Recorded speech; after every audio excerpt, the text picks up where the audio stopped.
आदरणीय प्रधानमंत्री जी की प्रेरणा से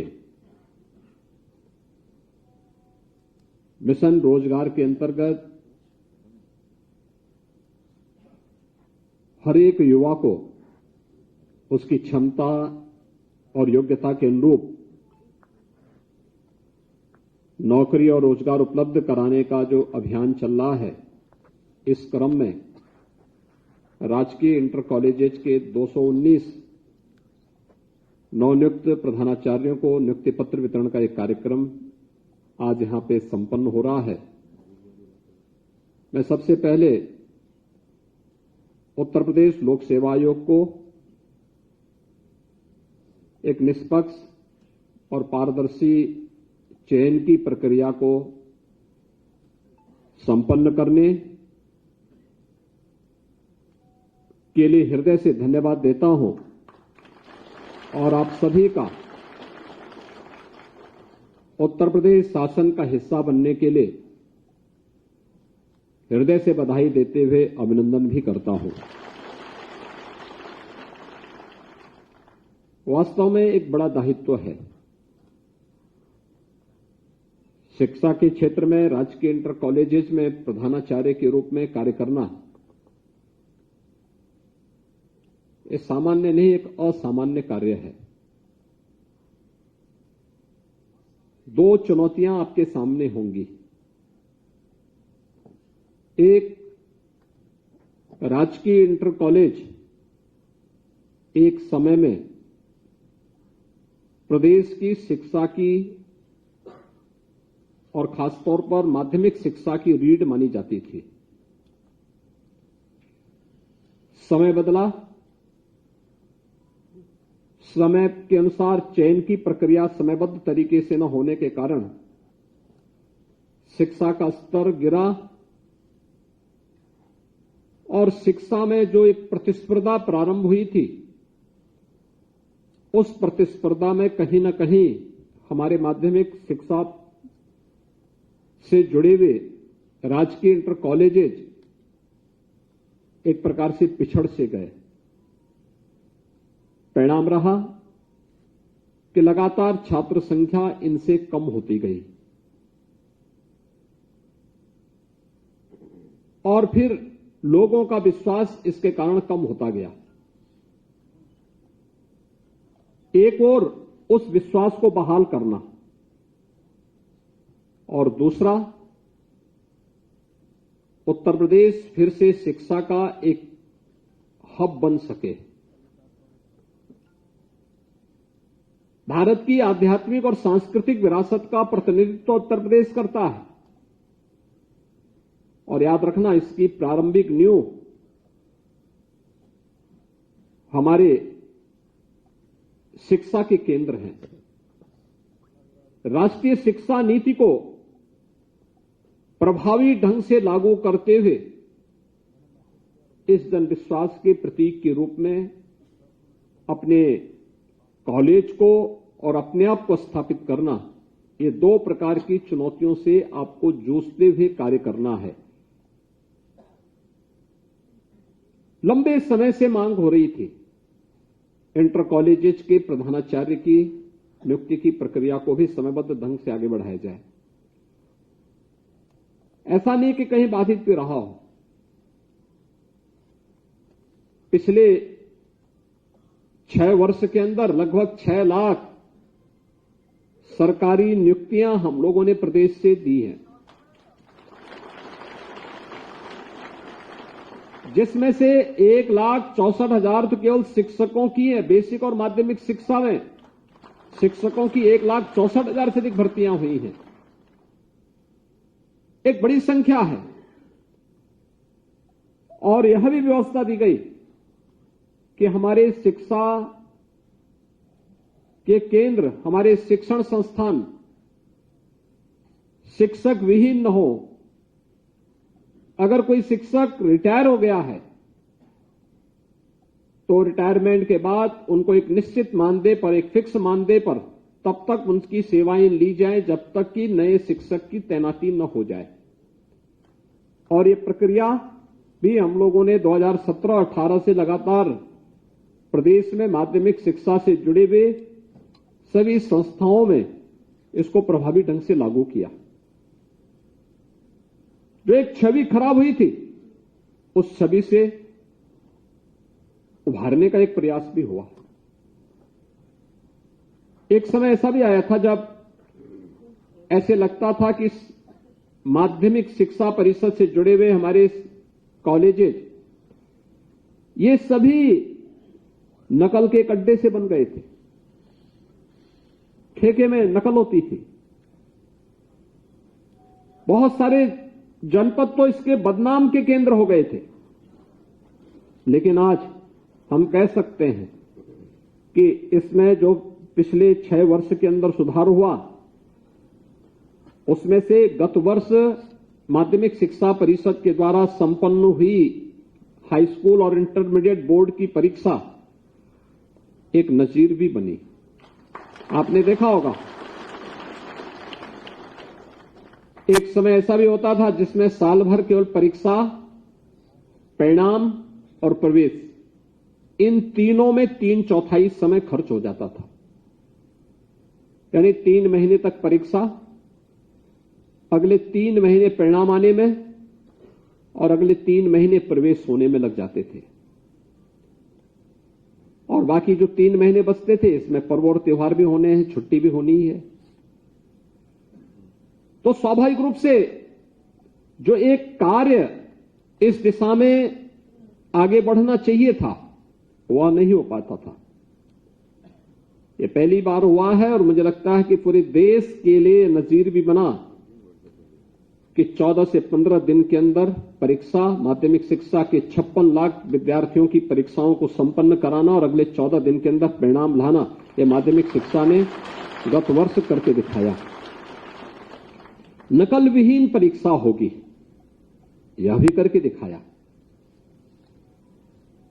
और उसने अन्य बोर्ड और उन संस्थाओं को जो परीक्षाएं कराते हैं, उनके लिए एक मानक भी इसके सामने प्रस्तुत किया। अगर 56 लाख विद्यार्थियों की परीक्षा एक तय समय सीमा के अंदर संपन्न की जा सकती है, कोई कारण नहीं कि हम शिक्षा की गुणवत्ता को बनाए रखते हुए अन्य जो भी सुधारात्मक कदम उठाए जाने हैं, इनको भी हम समयबद्ध तरीके से आगे न बढ़ा सकें। अवश्य किया जा सकता है और इस दिशा में हमारे प्रयास आगे बढ़ने ही चाहिए। और यह प्रयास के लिए आज उत्तर प्रदेश सरकार आपको ये जिम्मेदारी दे रही है। जो 219 नवचयनित प्रधानाचार्य हैं, क्योंकि वह किसी भी शिक्षण संस्थान के प्रधानाचार्य उस संस्थान के रीढ़ होते हैं। अगर वह स्वयं अनुशासित है, समयबद्ध है, संस्थान के स्वच्छता के साथ अनुशासन के प्रति जागरूक है, वहां का शैक्षिक कैलेंडर स्वयं तैयार कर रहा है, विद्यालय को नए नए गतिविधियों का एक केंद्र बना रहा है, कुछ नवाचार हो, स्पोर्ट्स की एक्टिविटीज को भी बढ़ाया जा सके, देश और दुनिया में क्या कुछ घटित हो रहा है इसके बारे में बता सके, पुरातन छात्रों का एक वहां पर समय समय पर सम्मेलन और आयोजन की भी कार्रवाई बढ़ती रहे, विद्यालय में अपनी लाइब्रेरी हो, लाइब्रेरी डिजिटल हो, अच्छी लैब्स बने। अगर इन सभी गतिविधियों को अगर आप आगे बढ़ा करके अपने प्रांगण को भी स्वच्छ और सुंदर बनाए रखने के साथ साथ वहां के वातावरण को आध्यात्मिक बनाने का प्रयास करेंगे, तो आपके द्वारा किए जाने वाले प्रयास का बहुत सार्थक परिणाम आएगा। और वह प्रयास एक नए सिरे से आगे बढ़ाने की आवश्यकता है। लगे लोगों को, कोई भी आए, ऐसा नहीं कि न हुआ हो। बहुत सारे लोग अपने अच्छे और सकारात्मक कदमों से, उनके द्वारा उठाए गए समय समय पर जो सकारात्मक पहल और कदम थे, उसने वहां पे बहुत अच्छे परिणाम भी दिए हैं। बहुत अच्छे परिणाम उसके सामने आए हैं और उन परिणामों से प्रदेश उससे लाभान्वित हो रहा है, हमारी युवा पीढ़ी उससे लाभान्वित हो रही है। आपके सामने एक जो मैंने कहा राष्ट्रीय शिक्षा नीति, परंपरागत पाठ्यक्रम के साथ साथ हम उन बच्चों की रुचि के अनुरूप ऐसा कौन से कार्यक्रम हम वहां लागू कर सकते हैं जो वह विद्यार्थी जब वहां से अपना सर्टिफिकेट लेकर के निकले तो समय अपने को असहाय महसूस न करे। इसके लिए आज स्किल डेवलपमेंट से जुड़े हुए छोटे छोटे कार्यक्रम बन सकते हैं। 3 महीने के, 6 महीने के पाठ्यक्रम विभाग भी उसको बना रहा है। बहुत सारी चीजें ऐसी हो सकती हैं जिसको हम उसके साथ साथ उनका, अगर वह बच्चा हाई स्कूल में पढ़ रहा है, उसके लिए चयन करना। इसमें 2 प्रकार के कार्यक्रम हो सकते हैं। एक, उस जनपद, उस क्षेत्र की रुचि और आवश्यकता के अनुरूप। दूसरा प्रोग्राम हो सकता है जो स्किल डेवलपमेंट मिशन के अंतर्गत भी बहुत सारे ऐसे छोटे छोटे कार्यक्रम होंगे, 3 महीने या 6 महीने के सर्टिफिकेट कोर्स होंगे जो अपने पाठ्यक्रम के साथ साथ वो विद्यार्थी आगे बढ़ा सकता है। आप राजकीय इंटर कॉलेजेस के प्रिंसिपल बन रहे हैं। हम देखते हैं बहुत बड़ी संख्या में हमारे यहां के छात्र नीट और आईआईटी जेईई की तैयारी करने के लिए कोचिंग के लिए जाते हैं और कोचिंग के लिए जाकर के वे लोग वहां पे कोचिंग लेते हैं। कोचिंग लेकर के उनके द्वारा अनेक प्रकार से वहां पर कभी कभी कुछ छात्रों के सामने तो स्थिति हो जाती है कि ना कोचिंग ही पूरा कर पाते हैं, ना अपना पाठ्यक्रम ही पूरा कर पाते हैं। अगर आपके कॉलेज में, आज तो सरकार ने पहले से पहल की है, याद करिए कोविड कालखंड में हम लोगों ने जब कोटा में फंसे हुए छात्रों को सुरक्षित वापस हम लोग लेकर के आए थे, तो उनकी सुविधा के लिए हमने अभ्युदय कोचिंग की एक व्यवस्था प्रारंभ की।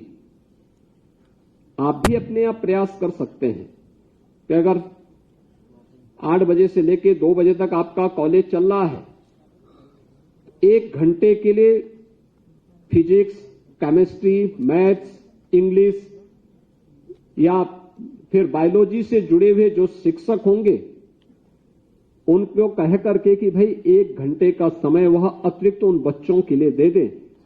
और पाठ्यक्रम से इतर नहीं, पाठ्यक्रम के अंदर कौन ऐसे महत्वपूर्ण कार्यक्रम हो सकते हैं, कौन सा करिकुलम का पार्ट ऐसा हो सकता है जो इस पाठ्यक्रम के लिए जो आने वाला इंट्रेंस एग्जाम होगा आईआईटी जेईई का या नीट का, उसमें उन बच्चों की मददगार हो सकता है।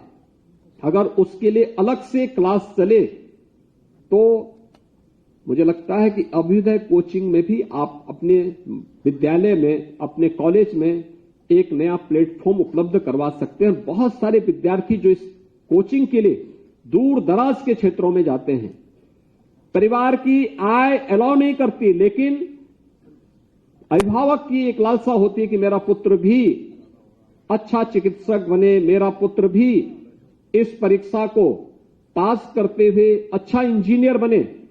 उस में आप भी एक मदद उनको कर सकते हैं और यह मदद उनको गाइड करते हुए अगर आप करेंगे तो उसका एक रास्ता बनेगा, उस दिशा में वो आगे बढ़ेगा। मुझे लगता है आपके द्वारा किए जाने वाले प्रयास का बहुत अच्छे परिणाम सामने आ सकते हैं। बहुत बार हम देखते हैं कि बच्चे अपनी पढ़ाई करते करते वे देश और दुनिया की जानकारी नहीं रख पाते। देश में कहां क्या हो रहा है, कैसे हो रहा है, अगर इन सभी चीजों के बारे में भी अगर आप उनको बता दें, मुझे लगता है कि ये तो विद्यालय की रूटीन गतिविधियों का हिस्सा बनना चाहिए।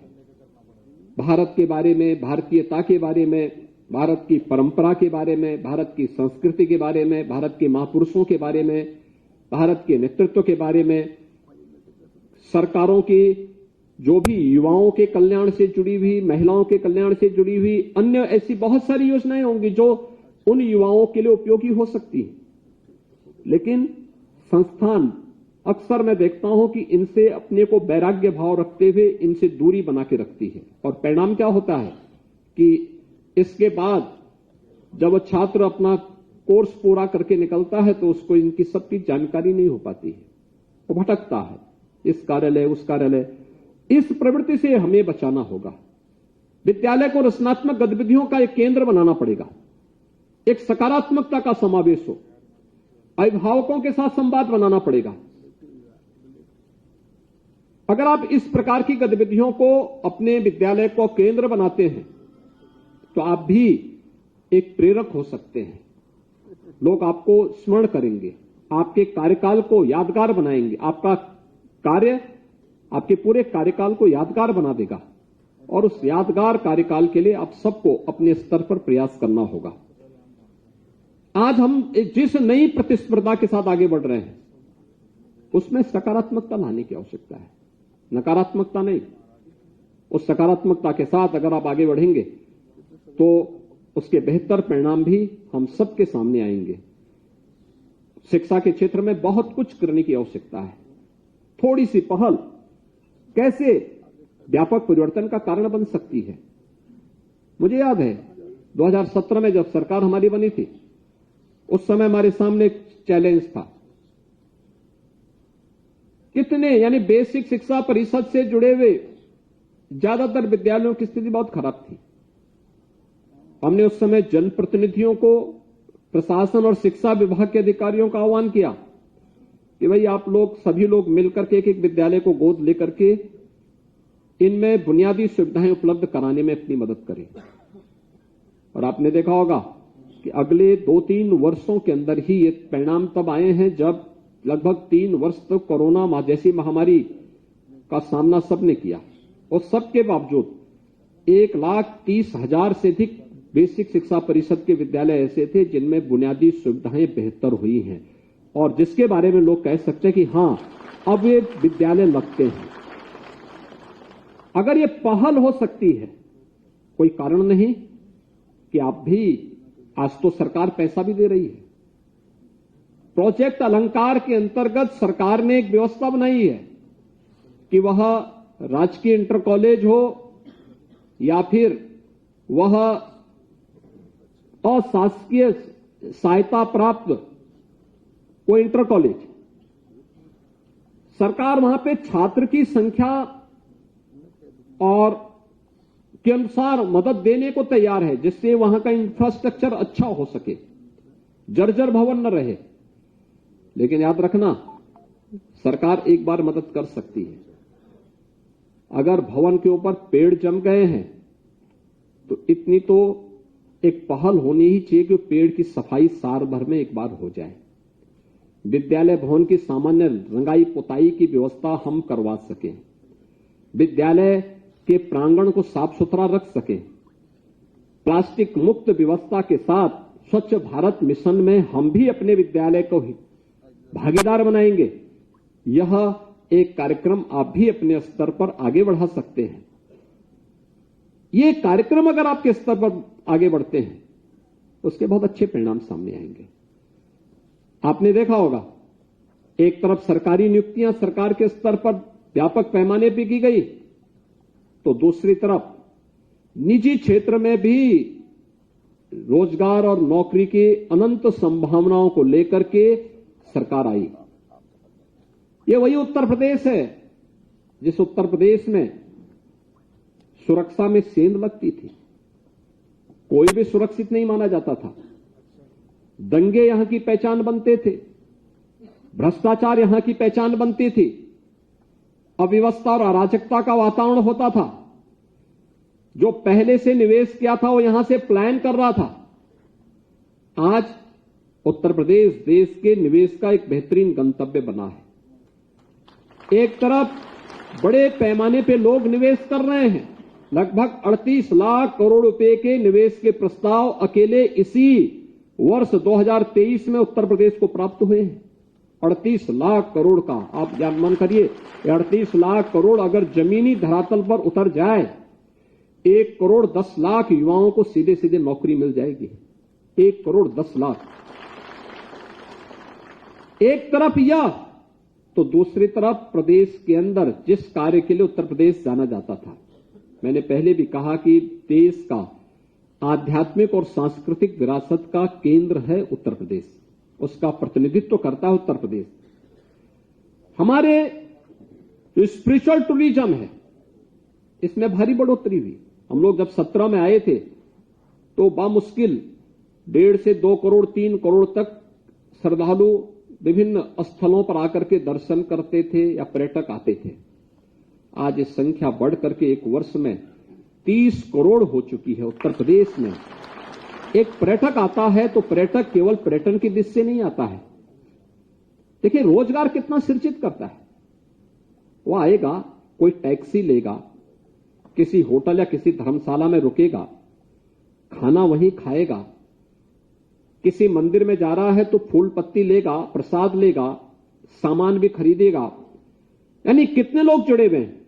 टैक्सी वाले को रोजगार मिला, होटल वाले को कार्य मिला, रेस्टोरेंट वाले को भी कार्य मिला।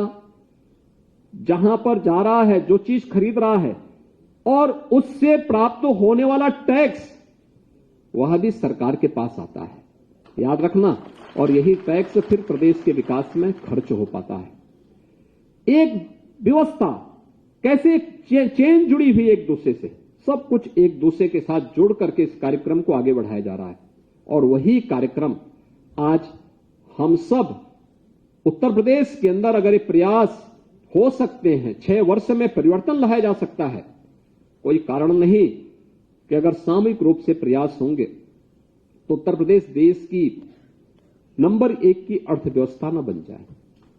लेकिन इसके लिए अलग क्षेत्र में कार्य करने वाले व्यक्ति को अपने स्तर पर प्रयास करने होंगे। उत्तर प्रदेश तो शिक्षा का केंद्र रहा है। आज भी आप अरुणाचल प्रदेश में जाइए, लोगों से पूछिए, वे कहते हैं साहब पुराने शिक्षक हमारे उत्तर प्रदेश से ही आए थे। आप किसी अन्य अगल बगल के राज्य में जाइए, बड़े पैमाने पे आपको पुराने समय में, आजादी के समय में बहुत सारे राज्य ऐसे हैं जहां शिक्षकों की आपूर्ति उत्तर प्रदेश से हुई है। इसका मतलब शिक्षा का केंद्र था उत्तर प्रदेश। हमें फिर से उस दिशा में इस प्रयास को आगे बढ़ाना होगा। शिक्षा की गुणवत्ता के साथ साथ शासन की नीतियों को उसमें समाहित करना, नवाचार का केंद्र अपने शिक्षण संस्थान को तैयार करना और अनुशासित और राष्ट्रभक्त नागरिकों की एक बड़ी फौज खड़ी करने की तैयारी हमारे अपने शिक्षण संस्थान बन सकेंगे। इस विश्वास के साथ मैं आपको एक बार फिर से हृदय से बधाई देता हूं, अपनी शुभकामनाएं देता हूं और विश्वास व्यक्त करता हूं कि आप उत्तर प्रदेश शासन की भावनाओं के अनुरूप शिक्षा की गुणवत्ता को